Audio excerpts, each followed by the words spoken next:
सास का घूंघट। ये है देविका। देविका पढ़ी लिखी और मॉडर्न लड़की है, लेकिन उसकी शादी ऐसे परिवार में हुई है जो गांव में रहता है। भले ही ये 21वीं सदी है, लेकिन देविका के ससुराल वालों की सोच वो तो 18वीं सदी से आगे बढ़ी ही नहीं। आइए जानते हैं क्या होगा जब शहर की पढ़ी लिखी और मॉडर्न लड़की फंस जाएगी संकीर्ण मानसिकता वाले माहौल में। सागर, ये तुम्हारे गांव में सब इतने लंबे लंबे घूंघट क्यों कर रहे हैं? और ये सब मुझे इतना घूर घूर कर क्यों देख रहे हैं? यार तुम भी घूंघट कर लो ना, इसीलिए तो देख रहे हैं सब तुम्हें। कम ऑन सागर, मैं घूंघट नहीं कर सकती। तुम्हें पता है ना मैं कौन हूँ।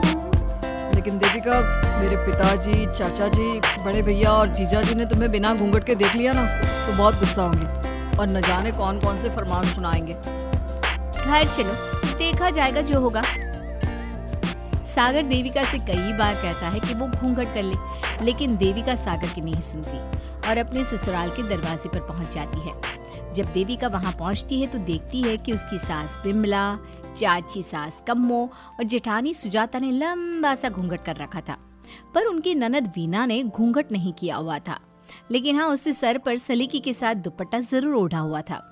सागर अपनी पत्नी को सबसे मिलवा रहा होता है, तभी सागर के पिता जोगिंदर बोलते हैं, सागर, तूने बहू को इस घर के तौर तरीके नहीं समझा। हमारे घर की औरतें बिना घूंघट के किसी पर आए मर्द के सामने नहीं आती और तू इसे ऐसे ही ले आया। पिताजी, मैं समझा दूंगा। वो नई नई शहर से आई है ना, इसलिए उसे पता नहीं है। सागर की बात सुनकर उसके चाचा जी महेंद्र बोलते हैं, ये बात तो तुझे गांव में कदम रखते ही अपनी बीवी को समझानी चाहिए थी। हमारा गांव में बहुत नाम है। तेरी बीवी ऐसे गांव भर में घूमेगी तो क्या इज्जत रह जाएगी हमारी। ये बोलकर जोगिंदर और महेंद्र वहां से चले जाते हैं। शाम को घर की सारी औरतें खाने की तैयारी करती है। खाना तैयार हो जाता है, लेकिन घर की कोई भी औरत खाना नहीं खाती। बहुत रात हो जाती है, तब देविका कहती है, सासू माँ, खाना बने हुए तो देर हो गई, रात भी बहुत हो गई है, हम लोग खाना क्यों नहीं खा रहे हैं? अरे बहू, ये क्या बोल रही हो? हमारे यहाँ घर की औरतें तब तक खाना नहीं खाती जब तक घर के मर्द खाना ना खा ले। लेकिन इतनी देर हो गई, आप सबको भूख नहीं लग रही क्या? तभी देविका की जेठानी सुजाता कहती है, लग तो रही है, लेकिन यहाँ की यही रीत है, ये निभानी तो पड़ेगी ना। भाभी जी, ये रीत नहीं है, औरतों को प्रताड़ित करने का एक तरीका है। अगर इस घर के आदमी पूरी रात नहीं आए तो पूरी रात खाना नहीं खाओगी क्या? देविका ये बोलकर सीधा सागर के पास जाती है। सागर उसे समझाता है, देविका, यहाँ ऐसा ही होता है, तुम थोड़ा सब्र कर लो, पिताजी और चाचा जी आते ही होंगे, फिर हम सब खाना खाएंगे। सागर देविका को समझा ही रहा था, तभी देविका की ननद वीना आकर कहती है, सागर, खाना खाने आ जाओ, पिताजी और चाचा जी आ गए हैं। चलो देविका, तुम्हारा इंतजार खत्म हुआ। सागर खाने के लिए बैठ जाता है। जब सब खाना खाने बैठते हैं तो देविका भी बैठ जाती है। सागर धीरे से उसे कहता है, अरे देविका, ये क्या कर रही हो? तुम इस तरह हमारे साथ खाना नहीं खा सकती। मगर क्यों सागर, मुझे भूख लगी है, सब लोग खा रहे हैं तो मैं क्यों नहीं खा सकती? ये हमारे घर का नियम है, पहले घर के आदमी खाते हैं और बाद में औरतें। लेकिन सागर, हमारे घर में तो ऐसा कोई नियम नहीं है। देविका और सागर में बहस छिड़ जाती है। तब सागर का बड़ा भाई कहता है, सागर, तेरी बीवी को एक बार में समझ में नहीं आता क्या कि इस घर की औरतें मर्दों के खाना खाने के बाद ही खाना खा सकती है? भैया, मैं देविका को यही समझा रहा था। मुझे तो लग रहा है कि इसके दिमाग में कोई बात ही नहीं बैठती एक बार में। भैया, मेरे दिमाग में बात तब बैठेगी ना जब आपकी बात कोई ढंग की होगी। अरे आखिर क्यों घर की औरतों को आप लोगों की बात खाना मिलेगा? हाँ, अब से पहले घर की किसी औरत ने घर की किसी मर्द से इस लहजे में बात नहीं की थी, इसलिए वो सब देविका की बात सुनकर हैरान रह गए। तभी सागर की जीजा और वीना के पति कल्याण जी कहते हैं, ये क्या है सागर, इस घर की दीवारों को औरतों की इतनी ऊंची आवाज सुनने की आदत नहीं है। अपनी बीवी को बोल जरा होश से काम ले और चुपचाप चली जाए। क्यों चली जाऊं मैं चुपचाप? इस घर की औरतें आपकी हर बात बर्दाश्त कर लेंगी, लेकिन मैं शहर की पढ़ी लिखी लड़की हूँ। आपके कोई भी फालतू के रीति रिवाज मैं नहीं बर्दाश्त करने वाली। इस तरह देविका ने सारे घर की औरतों के लिए मिसाल पैदा कर दी जोगिंदर के घर में पहली बार किसी महिला ने विरोध का स्वर उठाया है। ये बात घर के किसी मर्द को बर्दाश्त नहीं हो रही है। तभी जोगिंदर कहता है, महेंद्र, मोहन, इस बेशर्म लड़की को कमरे में बंद कर दो और आज इसे कोई खाना नहीं देगा। अगर किसी ने इसे खाना दिया तो मैं उसे जिंदा नहीं छोड़ूंगा। महेंद्र और मोहन उसे कमरे में बंद कर देते हैं और उसे खाना भी नहीं देते। रात के 3 बज जाते हैं। भूख की वजह से देविका को नींद भी नहीं आती। तभी उसे कुछ महसूस होता है। ऐसा लग रहा है कोई दरवाजा खोल रहा है, लेकिन इतनी रात को कौन हो सकता है? कहीं सागर तो नहीं?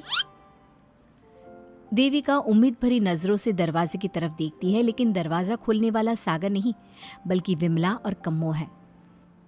माँ जी, चाची जी, आप दोनों?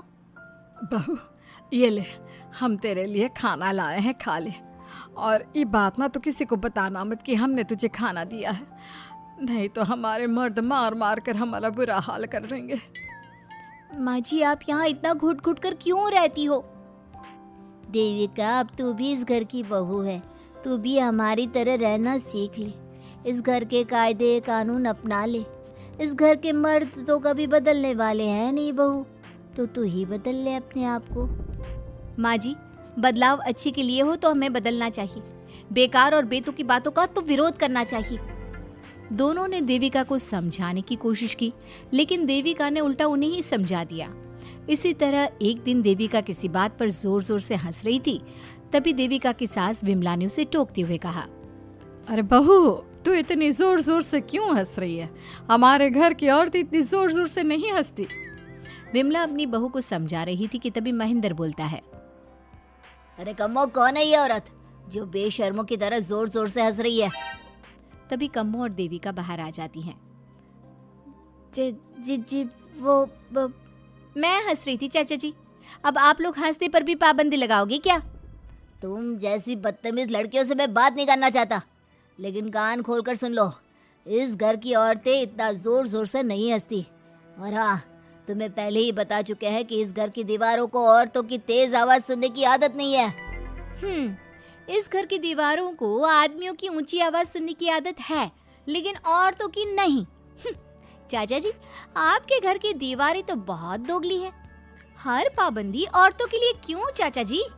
औरतें ये नहीं कर सकती, औरतें वो नहीं कर सकती। औरतें सांस ले सकती है या उस पर भी पाबंदी है? चुप हो जाना बहू, मत बोल और घूंघट कर ले। ये तेरे चाचा ससुर है, थोड़ा तो लिहाज कर। कम्मो के समझाने पर भी देविका चुप नहीं होती।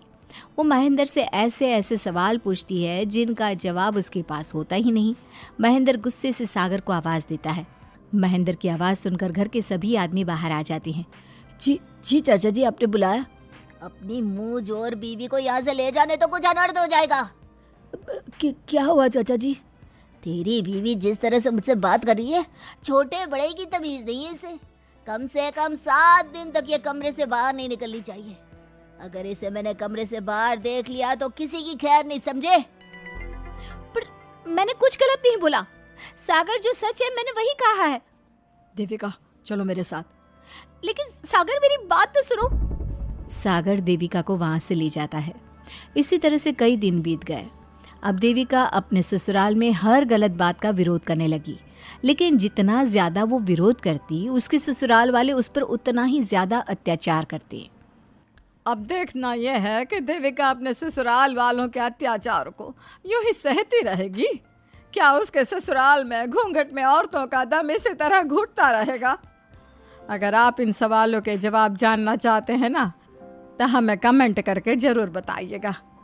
और हमारी स्टोरी को लाइक, शेयर और चैनल को सब्सक्राइब करना ना भूलें।